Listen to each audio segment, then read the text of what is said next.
Supplemental information covered was tangentially related to the protagonist covered.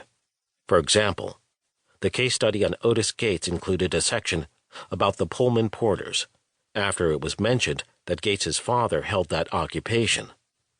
A similar historical vignette about Tuskegee Airmen was included in the case study on John Rogers, because his father was one of those distinguished military pilots. Finally, I am most proud of the fact that a distinguishing aspect of every case is that black entrepreneurs are shown to be more than just symbols of monetary success. These men and women made tangible, public contributions to the black community. To illustrate my point, you may note that Valerie Daniels Carter created a community center in the heart of the black community in Milwaukee, while Otis Gates not only increased housing opportunities, but funded after-school programs, adult education, and job coaching in community centers in Boston's black community. The inclusion of the community contributions of these black entrepreneurs was intentional. My intent was to define black entrepreneurial success as being more than an individual with the ability to make a lot of money. There is a legacy that our black entrepreneur ancestors have left us that is highlighted throughout this book, that the true measure of a successful black entrepreneur requires a positive answer to the question, in addition to your financial success, what have you done to help the black community? One couple who had financial success and helped the black community was Willa and Charles Bruce, mentioned in Chapter 3. Their successful beach resort was closed after the city government took their land. This was done because they were black and their customers were black. On April 6, 2021, the Manhattan Beach City Council voted to begin the process of righting the wrong inflicted on the Bruce family. Their objective is to return the land ownership to the descendants of Willa and Charles. This effort to transfer the land was accompanied by the following statement from a government official. The Bruces had their California dreams stolen from them, and this was an injustice inflicted not just upon Willa and Charles Bruce, but generations of their descendants, who almost certainly would have been millionaires if they had been able to keep this property and their successful business.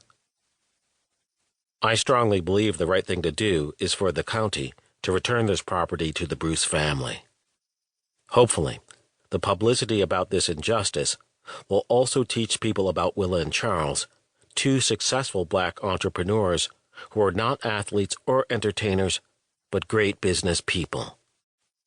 While I am making you aware of the crimes against these two entrepreneurs, this book also recognizes and celebrates their brilliance, as well as the effulgence of other black entrepreneurs. Introduction. As stated in the preface, a few years ago, while serving as a professor at Harvard Business School, HBS, I created a new course titled Black Business Leaders in Entrepreneurship. After hearing about the new course, a white professor asked, "Why do we need this course?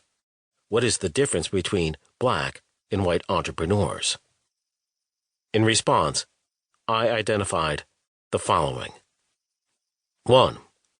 Black entrepreneurs do not have the same access to capital from traditional financial institutions, including banks and private equity firms. 2.